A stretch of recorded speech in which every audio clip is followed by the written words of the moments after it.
the congregation that met at Camrose Street, there had to be a division in the congregations because of numbers.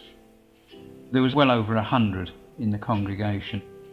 In 1952 it was decided to make a Plumstead congregation and a Bexley Heath congregation. Bernard Ford was congregation servant of Bexley Heath, and they met at the Polyclean stairs in Bexley Heath.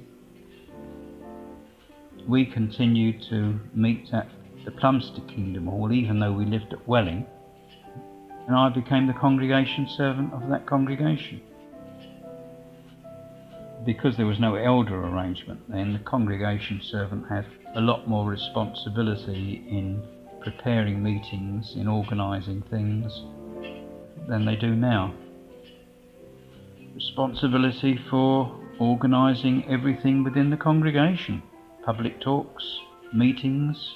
I also was the school overseer, or school servant as it was then, as well as congregation servant. Once the congregation had split, there were fewer people in the congregation.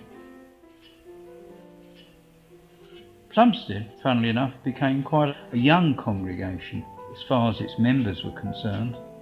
There was a Webb family, the children were all fairly young. There was us, and there were several families with quite young people in it.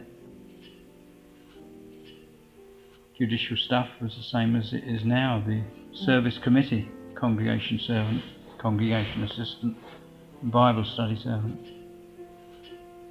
I can't even remember a judicial case while I was congregation servant in Plumstead.